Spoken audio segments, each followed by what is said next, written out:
Senator Elizabeth Warren said she would reduce federal funding to states that refuse to legalize marijuana and prevent big tobacco from dominating the burgeoning industry in her wide-ranging plan to overhaul the country's drug laws, which she announced Sunday in Denver.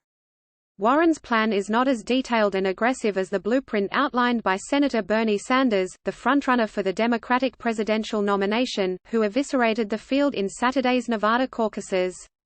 But she's vowing to fill her administration with legalization supporters, immediately begin making dramatic changes to federal drug policies and protect state legal marijuana markets. Warren has long been supportive of legalization, but her campaign has offered few specifics on how she would accomplish that goal up until this point. However, she has been a prolific co-sponsor of cannabis bills on Capitol Hill. She is a lead sponsor of the STATES Act, which would provide more protections for states with recreational or medical marijuana markets, and a co-sponsor of the MORE Act and the Marijuana Justice Act, both of which would remove marijuana from the list of banned substances under federal law. She also is lead sponsor of a bill to protect veterans who legally work in the marijuana industry. Warren's new plan goes well beyond legalization. She also wants to scrap past federal cannabis convictions and find ways to give people with prior convictions an advantage if they want to work in the legal marijuana industry. In addition, she supports banking access for cannabis companies and permitting veterans to use marijuana without fear of federal punishment. The Massachusetts senator is well known for bashing big banks and fighting corruption. Her cannabis plan is no different. Warren calls for regulations that will preserve market access and competition, and bar big tobacco from swooping in on the nascent industry. The country's biggest tobacco company has already invested nearly $2 billion in the cannabis industry. Similar laws already exist in some states. In her home state of Massachusetts, for example, no company is allowed to own more than 3 of any one type of licensed cannabis businesses. But other states such as Oregon and California have allowed major corporate investments. The cannabis industry may not be federally legal, but large multi-state corporations are already starting to emerge around the nation. One such corporation is Acreage Holdings, which employs former House Speaker John Boehner on its board. In her plan, Warren attacks Boehner for his flip-flop on cannabis, saying he now profits handsomely as a lobbyist for legalization even as others continue to live with the consequences of a prohibition he defended. Warren's plan would not force states to legalize cannabis. But it would reduce federal funding for law enforcement in states that decide not to legalize cannabis if the racial inequities in arrest rates for marijuana do not improve. According to the American Civil Liberties Union, black people are almost 4 times more likely to be arrested for marijuana offenses than white people. While legalization reduces the rate of arrests overall, data shows that racial disparities in some places that have legalized marijuana stayed the same.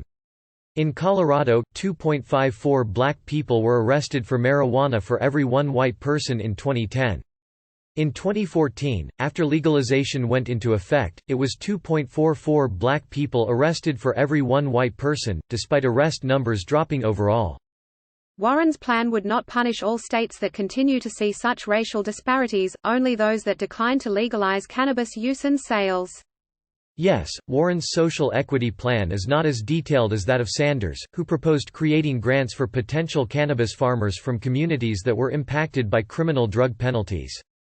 Warren instead touts her support for 2 different bills on Capitol Hill, the Marijuana Justice Act, which proposes a $500 million annual fund to repair damage done to communities that have been unjustly targeted by marijuana enforcement, and the Marijuana Freedom and Opportunity Act, which would create a fund, from marijuana industry revenues, to help women and minority-owned cannabis businesses. No. Unlike Sanders, who made headlines when he claimed he would legalize cannabis on his first day in office, something it's unlikely he would actually have the power to do, Warren takes a different route. She promises to appoint people to lead the Department of Justice, the Drug Enforcement Administration, the Food and Drug Administration and the Office of National Drug Control Policy who support marijuana legalization and the rest of her criminal justice agenda. Warren also says she will immediately reinstate the Cole Memo, which prevented the Department of Justice from using federal funds to crack down on state legal cannabis markets. The Cole Memo was rescinded in early 2018 by then Attorney General Jeff Sessions. Most Democratic presidential candidates have embraced marijuana legalization, a stark change from even 4 years ago. Billionaire businessman Tom Steyer, Senator Amy Klobuchar D-Min, and former South Bend, Indiana Mayor Pete Buttigieg all back federal legalization. But there are two remaining candidates, former Vice President Joe Biden and former New York City Mayor Mike Bloomberg, who back less dramatic changes to federal drug laws.